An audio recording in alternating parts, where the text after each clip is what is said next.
مسیح در زبان عبری مشایه یا ماشیه، یعنی یک صفت هست، یعنی منجی. افراد مختلفی میتونن منجی باشن. در تورات به منجی‌های مختلفی اشاره شده، یکی از اینها عیسی است. قرآن هم میفرماید المسیح کدام؟ عیسی ابن مریم. هی اینو اشاره میکنه. یه پیشگویی داره حضرت اشعیا فصل 21 بخش 6 که دارم میبینن خدمت شما عرض بکنم، بخش 6 و 7 میگه که 2 سوار خواهند آمد. اشعیا 2500 سال پیش بوده. میگه 2 سوار خواهند اومد. ببینید سمت پاراشیم، پاراش فارس، همین فارسی که ما میگیم اون سوار تو زبان عبری عربی خیلی به هم نزدیکه. خب رخب خمور، رخب گمل. اولی سوار بر درازگوشیه، دومی هم سوار بر شتره. تو شیطنتی که صورت گرفته جالب، مثلا خمور مفرده اما نوشته دانکیز تو ترجمه. خب یعنی خود مسیحی‌ها و بندگان خدا که مثلا عبری خوب نمیتونن بخونن، خب اینا واقعا فکر می‌کنن. و بخش دوم میگن اون سوار دوم هم این 2 منجی بزرگن که قراره بیان، سوار بر جمل، گمل حالا اینا میگن. خب کملز، اینجا میبینی که کملز باز ترجمه کرده. خب میگه یه جفت سوار میان، اولی سوار بر درازگوشی است و دومی سوار بر شتر. این اتفاق خب چجوری اینو ترجمهش کردن؟ خیلی من فارسیش بخونم اصلا خنده‌تون میگیره. و چون فوجه، یعنی گروه سواران جفت جفت و فوج درازگوشان یا الاغان جفت جفت را بیند آنگاه به دقت توجه نمود. یعنی 2 تا چیز شد چی؟ رکب و عرابه ترجمه کردند، خمور و خموریم خمور هم خمار، حمار، همون معنی رو میده.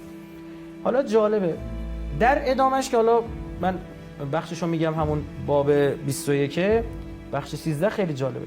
میگه نفر اول توضیح میده.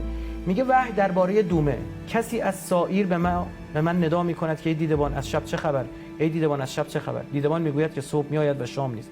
اگر پرسیدن میخواید بپرسید و بازگشت نموده بیایید. میگه اولیشون از سرزمین سایر میاد که فلسطینه.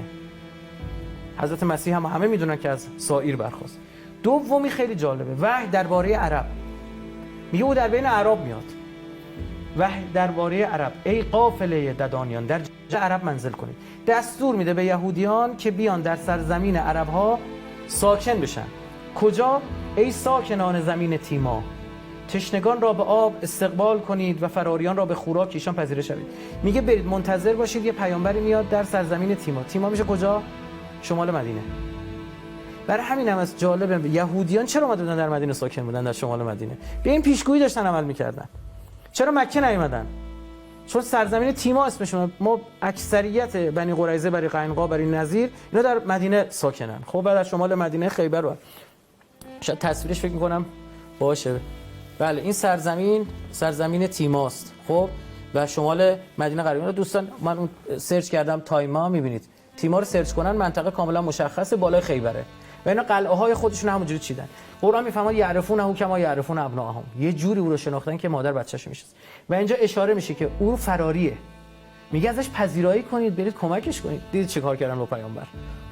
خب یعنی اصلا عجیبه، اینا گویی پیشگویی آمده با حضرت مسیح چیکار کردن.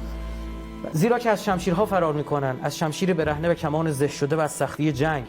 زان رو که خداوند به من گفته است بعد از 1 سال موافق سالهای مزدوران تمامی شوکت قیدار تلف خواهد شد. شوکت قیدار، اعراب فرزند قیدارن، یعنی قریش فرزندان قیدارن. میگه شوکت قریش از بین خواهد رفت به واسطه او و او میاد یک دین جدید میاره و همه چیز رو به هم میریزه. خب میگه که مطمئن باشید این اتفاق خواهد افتاد چون یهوه به من این را گفته است. حضرت اشعیا پیشگویی. حالا جالب انجیل متی باب 21 من اینو از رو میخونم تون برای برادران مسیحی ما خوب عنایت داشته باشن.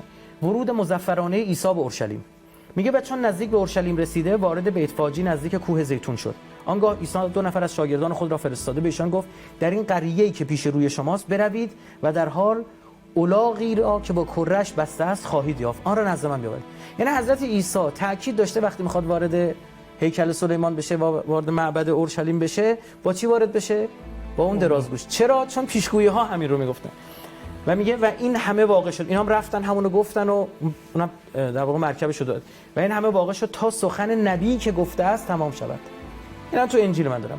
وقتی وارد میشه آن گروه گفتن او کیست؟ گفتن این عیسی یه نبی از ناصره جلیل است. ما دریچه الجلیل الان ما داریم.